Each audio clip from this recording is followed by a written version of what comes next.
विश्वानि देव सवितरदुरितानि परासुव यद्भद्रं तन्न आसुव। ॐ सहना भवतु सहनौ भुनक्तु सह वीर्यं करवावहै तेजस्विनावधीतमस्तु मा विद्विषावहै। ॐ कृष्णाय वासुदेवाय हरये परमात्मने प्रणतः क्लेशनाशाय गोविन्दाय नमो नमः। ओम श्री परमात्मने नमः। श्रीमद्भगवद्गीतामृतम्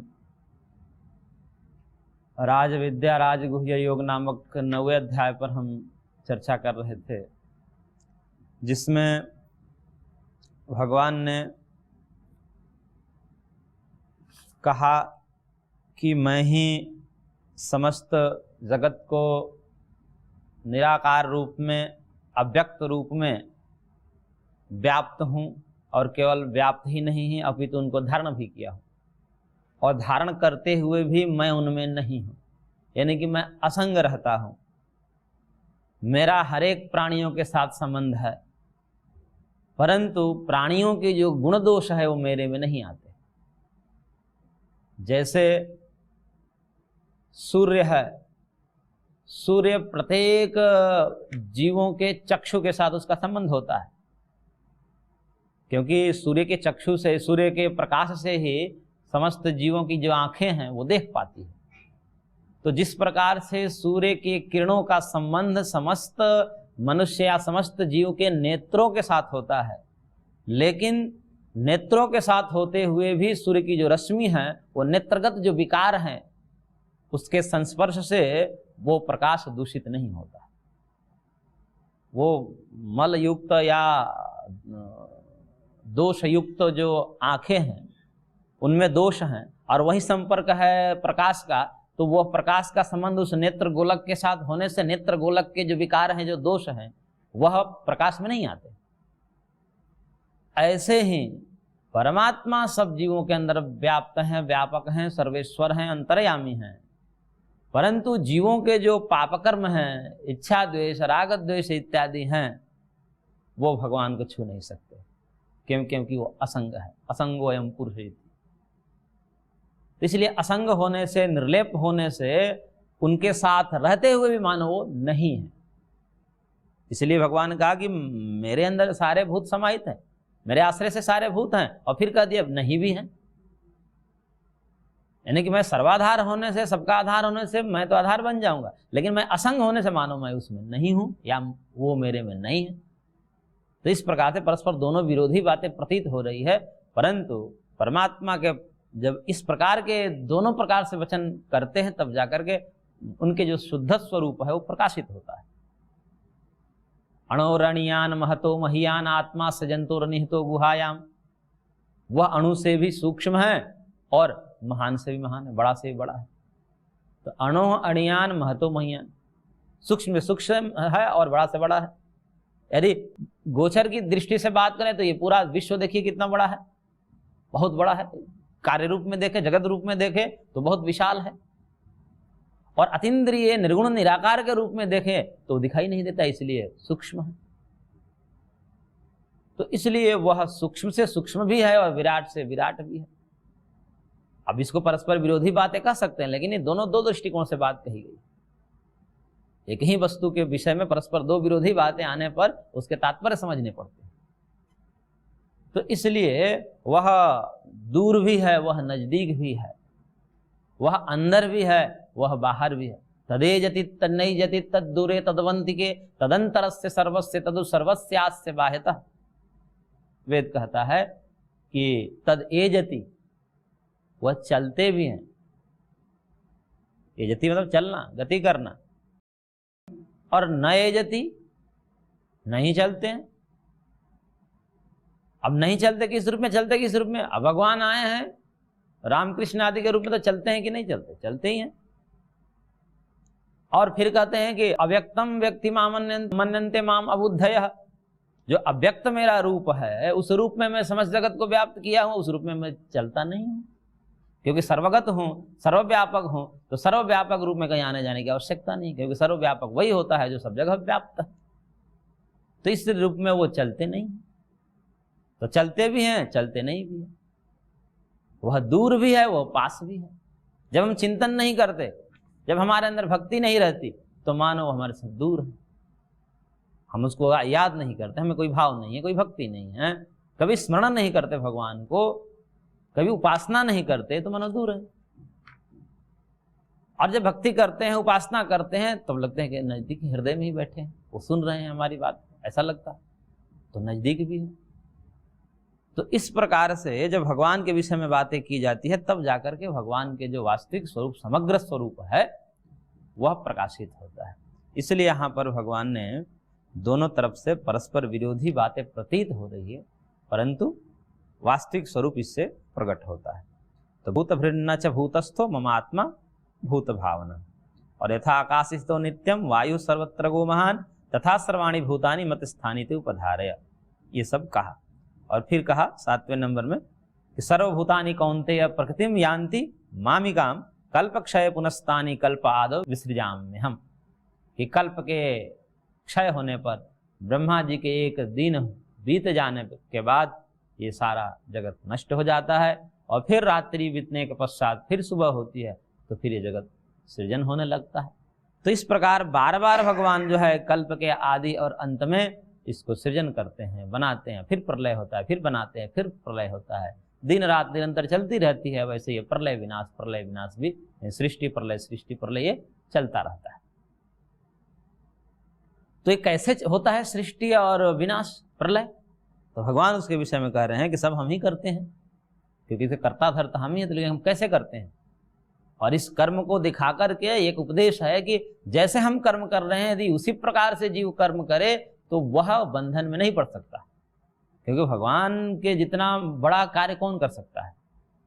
हम तो थोड़े बहुत कर्म करते हैं, थोड़े 2 4 10 सदस्यों का परिवार है, और उसी में हम अपना जो है समझते हैं कि, और उसी में लिप्त हो जाते हैं।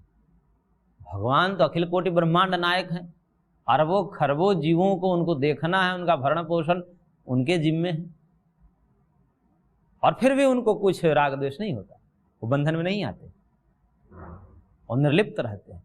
तो कह रहे हैं कि जिस प्रकार मैं कर्म करता हूं, उस कर्म के रहस्य को समझ जाएं, और उसी प्रकार से कोई कर्म करे तो वो मुक्त हो जाएगा, वो लिप्त नहीं होगा, बंधन में नहीं आएगा।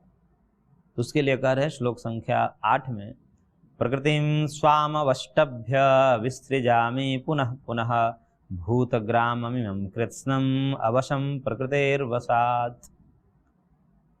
कह रहे हैं कि स्वाम प्रकृतिम अवष्टभ्य, अपने प्रकृति को, जो माया शक्ति है त्रिगुणात्मिका, सत्व रज तमो रूप जो प्रकृति है, प्रधान जिसको कहते हैं, माया जिसको कहते हैं, उस प्रकृति को मैं अवष्टभ्य धारण करके, उसको वश में लेकर के, नियंत्रण में लेकर के,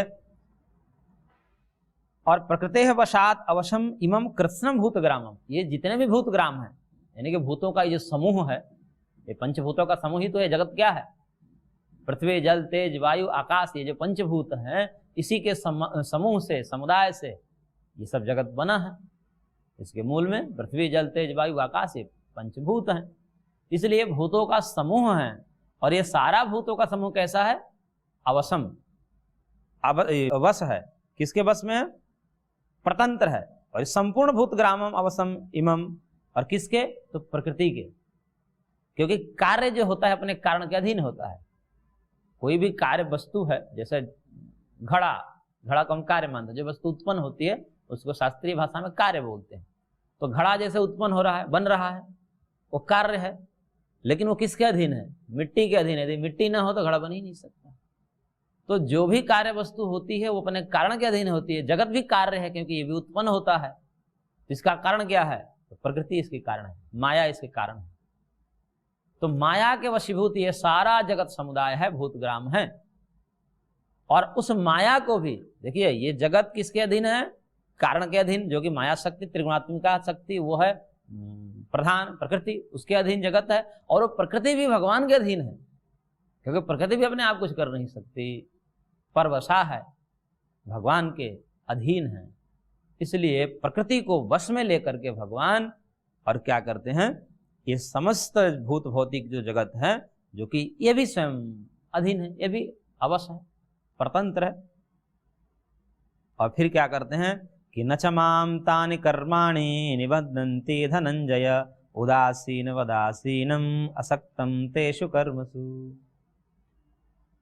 करे कि हे धनंजय तेषु कर्मसु असक्तम, लेकिन इस सब मैं सारा कार्य करता हूं, क्योंकि इन सारे प्रकृति को अपने अधिकार में लेकर के विसृजामि पुनः पुनः, मैं इसको क्या करता हूं, पुनः पुनः सृष्टि करता हूं, सृजन करता हूं, इस जगत का सृजन पुनः पुनः मैं करते रहता हूं, प्रकृति को नियंत्रण में लेकर के, यानी कि समस्त जगत का मैं कर्ता सिद्ध होता हूं।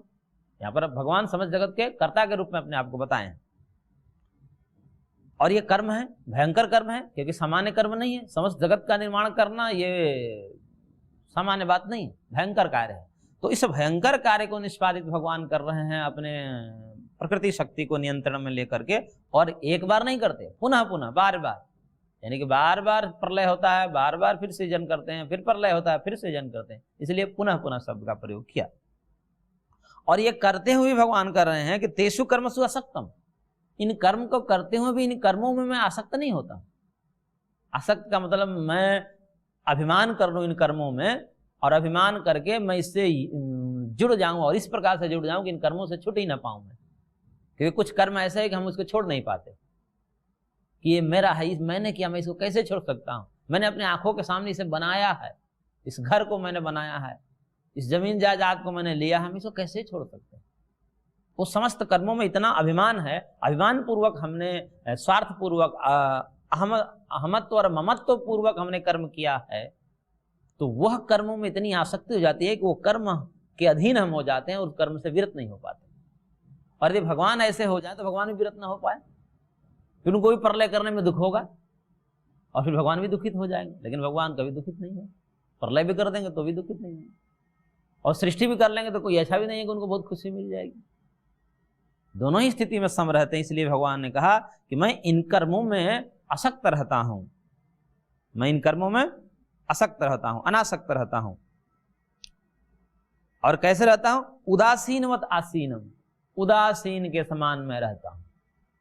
उदासीन मतलब जैसे कोई व्यक्ति उदासीन हो जाता है, न्यूट्रल हो जाता है, मतलब रहेगा वहीं, देखेगा सब कर्मों को, लेकिन वो न्यूट्रल रहता है। अब न्यूट्रल के उदाहरण कई दिए जाते हैं, जैसे धन में किसी को राग होता है, और धन कहीं दिख जाए, रागी व्यक्ति को, लोभी व्यक्ति को धन दिख जाए, तो वह धन के प्रति आकृष्ट होता है। और वहीं जो कैशियर होता है, कैशियर के पास भी जो है रोज पैसे का ही काम, लाखों करोड़ों रुपया उसके सामने आते जाते रहते हैं, लेकिन वो कैशियर को ममत्व तो नहीं होता, क्योंकि उसने ममता का त्याग किया, मेरा नहीं है, ये पैसा मेरा नहीं है। अब वो पैसा उसको आकृष्ट नहीं करता, पैसे में खेलता है, लेकिन ममत्व का त्याग मेरा नहीं है। और जैसे ही मेरा नहीं ऐसा त्याग कर देता है, तो फिर वो जो है पैसा उसको आकृष्ट नहीं करता है। ऐसे जैसे खेल होते हैं, क्रिकेट होता है, तो उस क्रिकेट में एक दो प्रकार के दर्शक होते हैं, एक पक्ष में विपक्ष में, तो वो दोनों प्रभावित होते हैं, वो दर्शक होते हैं। यदि उनके टीम के खिलाड़ी कोई अच्छा करता है तो खुश होते हैं, और यदि नहीं कर पाता, आउट हो जाता है, तो उनको दुख होता है। परंतु वहीं पर एक व्यक्ति ऐसा भी है उसी मैदान में, उसी बीच में, उसको कुछ नहीं होता, वो अंपायर रहता है, वो चाहे छक्का मारे या आउट हो, वो सम रहता है। क्यों? क्योंकि उसको ये पता है कि ये दोनों में से कोई टीम मेरी नहीं। तो इस कारण से वो अनासक्त रहता है, तो चाहे जीते या हारे वो नॉर्मल ही रहता है, उस पर कोई प्रभाव नहीं पड़ता, क्योंकि उसको अपना ममत्व नहीं है, किसी भी एक अपने टीम में ममत्व नहीं। तो ऐसे ही भगवान कह रहे हैं कि इतना बड़ा मैं कार्य करता हूं, लेकिन उदासीन के समान कार्य करता हूं, ममत्व नहीं रहता, मेरे को अभिमान नहीं होता, अभिमान पूर्वक मैं कर्म नहीं करता हूं, आसक्त होकर कर्म नहीं करता हूं, इसलिए मैं इनमें कभी भी लिप्त नहीं होता हूं। तो माम तानि कर्माणि न निबंधन, इस कारण से मुझ परमात्मा को ये सारे कर्म न निबंधनति, बांधते नहीं तो मैं भी बंधन में आ जाऊं, भगवान ही खुद बंधन में आ जाए। यदि कर्म ही बंधन का कारण है, कहते हैं ना कि कर्म ही तो बंधन का कारण है, नाना प्रकार के कर्म मत्थे आ गया है, अब क्या करें, घर गृहस्थी है, नाना प्रकार के कर्म अभी से छूट नहीं पा रहे। यदि कर्मों से छूटना होगा, कर्म ही बंधन का कारण है, तो सबसे बड़ा कर्म तो भगवान कर रहे हैं, तो सबसे बड़ा बंधन तो भगवान को ही हो जाता। तो इसीलिए शास्त्रों का यह बहुत बड़ा निष्कर्ष है कि कर्म कभी भी बंधन का कारण नहीं होता। कर्म यदि बंधन का कारण होगा तो सबसे पहला बंधन भगवान को होता, क्योंकि उनसे बड़ा कर्म कौन करता। तो कर्म बंधन का कारण नहीं होता, अपितु कर्म में जो निहित स्वार्थ है, जो ममत्व है, जो अभिमान है, वही बंधन का कारण हो जाता है। और उस अभिमान को त्याग करके फिर कर्म करें तो फिर कोई दिक्कत नहीं, नारी बंधन, वो फिर बांधते नहीं हो कर्म। तो जैसे भगवान को कर्म राग रहित होकर के करने से, ममता रहित, अभिमान रहित होकर के करने से नहीं बांधते, ऐसे कोई जीव भी, हम भी ऐसे कर्म करें तो हमें भी वो कर्म नहीं बांधे। तो कर्म स्वरूपता बंधन का कारण नहीं होता है, अपितु उसमें जो निहित स्वार्थ है वही बंधन का कारण होता है। और फिर आगे भगवान कह रहे हैं, मयाध्यक्षेण प्रकृति ही सूयते सचराचरम हेतुनानेन कौन्तेय जगद विपरिवर्तते। कह रहे हैं कि हे कौन्तेय, मयाध्यक्षेण प्रकृति ही सूयते सचराचरम, मेरी अध्यक्षता में ये प्रकृति ही सब कुछ करती है। अब देखिए, भगवान अपने को थोड़ा सा पीछे रख रहे हैं, प्रकृति को आगे रख रहे हैं, लेकिन मेरी अध्यक्षता में, मेरे नियंत्रण में, मेरे इच्छा के अनुकूल जैसी मेरी इच्छा है, वो इच्छा को प्रकृति जान जाती है। जैसे ही भगवान संकल्प करते हैं तो भगवान को सृष्टि करने में कोई ज्यादा पुरुषार्थ नहीं करना पड़ता है। जैसे हमको या कोई सामान्य व्यक्ति हो, उसको कोई कर्म करना हो, उसको बहुत पुरुषार्थ करना पड़ता है, उसको बहुत उसमें परिश्रम लगता है, ज्ञान का ह्रास होगा, श्रम लगेगा, उसमें शक्ति का ह्रास होगा, धन का ह्रास होगा, बहुत सारे थकान होंगे उसको। जैसे कोई बिल्डिंग बनाना है, बहुत बड़ी बिल्डिंग, सामान्य व्यक्ति हो, सामान्य एक गांव का व्यक्ति है, मजदूर व्यक्ति है, उसको बड़ी बिल्डिंग बनाना है तो पहले बना ही नहीं सकता था, असंभव है, पूरा जीवन भी लगा दे तो भी नहीं बना सकता है। और ये भी किसी प्रकार से बना भी ले अपने जीवन में तो वह पूरे जिले में और पूरे राज्य में डुग पीटेगा, मैंने ये बनाया। क्यों? क्योंकि उसको बहुत पुरुषार्थ करना पड़ता है, बहुत भयंकर पुरुषार्थ करे तब जाकर वो कर सकता है। इसलिए वो पुरुषार्थ का जो है डुगडुगी बजाता है, क्योंकि उसको लगता है इतना परिश्रम करके तब मैंने बनाया। और जो ऐश्वर्यवान व्यक्ति होते हैं, मान लीजिए देश का प्रधानमंत्री को कोई ऐसी बिल्डिंग बनानी है तो क्या करना पड़ेगा उसको। अब जैसे सामान्य एक मजदूर है व्यक्ति, गांव का किसान है, वो जितने प्रकार से, जिस प्रकार से पुरुषार्थ किया है, मेहनत किया है, पसीना बहाया है, वैसे क्या प्रधानमंत्री बहाएगा? उसका क्या पुरुषार्थ है? उसका पुरुषार्थ है कि फोन उठाएगा और जो है संबंधित अधिकारी को सूचित करेगा कि भाई यहाँ ऐसी बिल्डिंग बन जानी चाहिए, काम शुरू हो जाता है। तो उसको तो फोन उठाना पड़ता है। यहाँ राजा भी हो तो उसको भी अपने अनुकूल कोई कार्य करना होता है, तो इतना तो करना ही पड़ेगा कि कम से कम एक मीटिंग बुलानी पड़ेगी, सबको बुलाना पड़ेगा, समझाना पड़ेगा, और फिर कार्य आरंभ हो जाते हैं। परंतु भगवान को तो ये भी नहीं करना पड़ता है, भगवान को संकल्प करते हैं। तदैक्षत बहुश्याम, उपनिषद कहता है कि भगवान ने ईक्षण किया, संकल्प किया, बस होने लगा काम। मतलब जैसे हमको संकल्प हुआ कि मैं अब यहां से उठूं, तो इतने से हम उठ थोड़े पाते हैं, फिर हमें परिश्रम करना पड़ता है। तो भगवान ने जगत उत्पत्ति विषयक संकल्प किए और इन्हीं संकल्प को प्रकृति ने जान ली, क्योंकि प्रकृति तभी तक जड़ है जब तक भगवान संकल्प नहीं करते, और जैसे ही भगवान संकल्प कर देते हैं तो प्रकृति चेतनवत हो जाती है।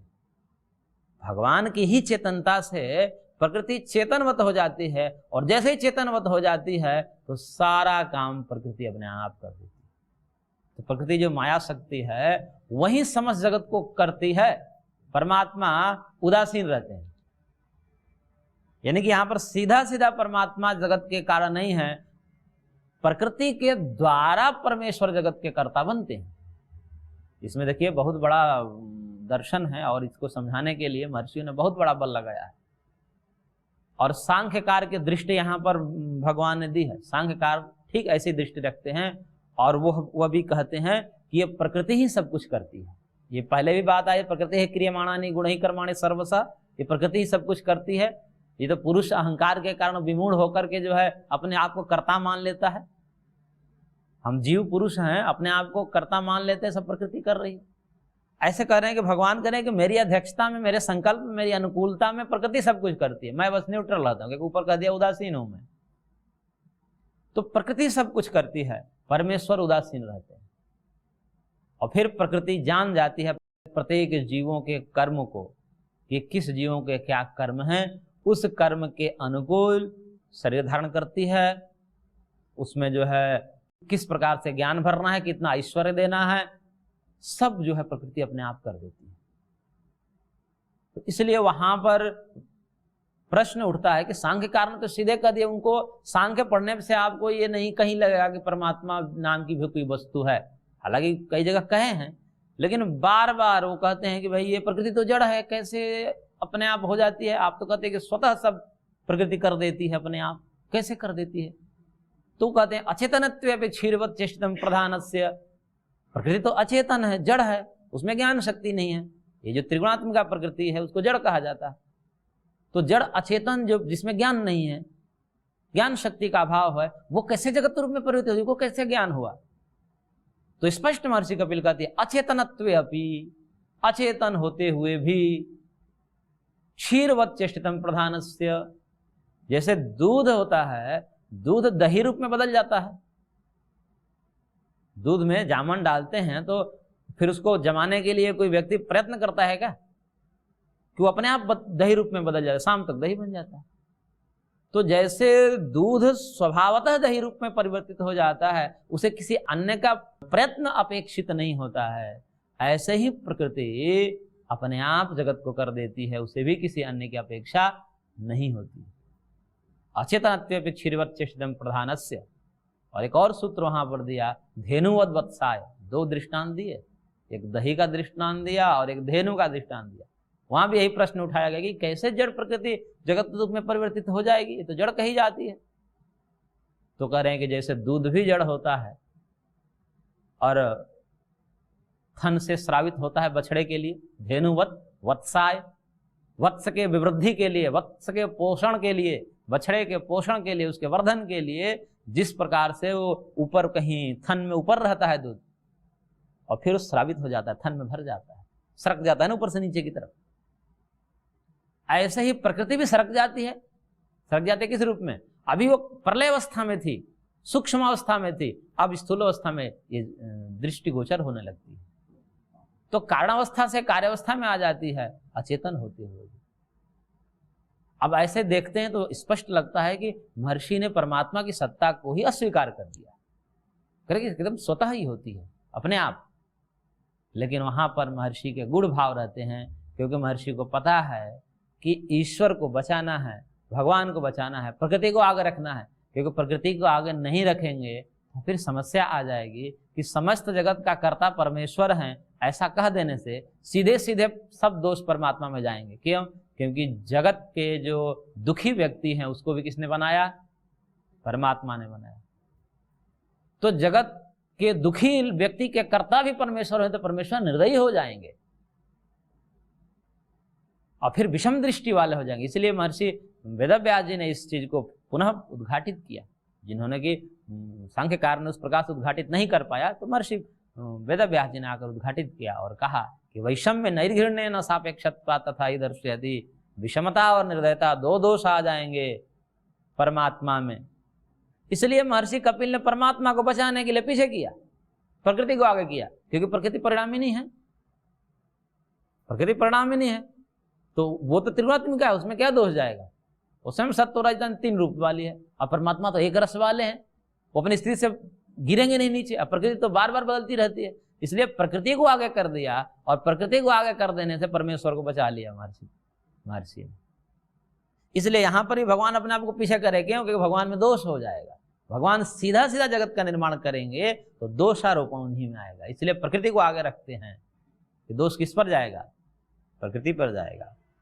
लेकिन कह रहे हैं कि वो प्रकृति भी अपने आप नहीं कर सकती, मेरी अध्यक्षता में करती है। इसलिए मयाध्यक्षेण प्रकृति ही सूयते सचराचरम हेतु अनेन कौन्तेय जगत विपरिवर्तते। इसलिए इस कारण से, इस हेतु से ये जगत सब परिवर्तित हो रहा है, बदल रहा है, बिगड़ रहा है, सृष्टि हो रही है, प्रलय हो रहा है। तो ये सब इसी हेतु से, नहीं कि मैं अध्यक्षता करता हूं, मैं नियंत्रण करता हूं, मैं नियंता हूं, प्रकृति नियम में है। मैं करता हूं और प्रकृति एक सामग्री है। मैं एक कुम्हार की भांति हूं और प्रकृति मिट्टी की भांति है। उसको हम ले करके और फिर ये जगत रूपी घड़े का निर्माण कर देते हैं। तो इस प्रकार से भगवान ने यहाँ पर प्रकृति को नियंत्रण में लेकर के जगत की रचना करते हैं। तो मानव प्रकृति ही सीधा सीधा जगत को करती है, भगवान पीछे से रहते हैं। उनका बस संकल्प रहता है, वह उदासीन की भांति रहते हैं, उसमें लिप्त नहीं होते हैं, उनमें ममत्व नहीं होता, उन कर्मों में उनको अभिमान नहीं होता। इसलिए जगत के कर्तृत्व होते हुए भी वह बंधन में नहीं आते। तो इस प्रकार से भगवान ने जगत के कर्तृत्व को कहा। इसको हम और आगे जारी रखेंगे। आज की कक्षा को यहीं पर विराम देते हैं, शेष अगले अंक में।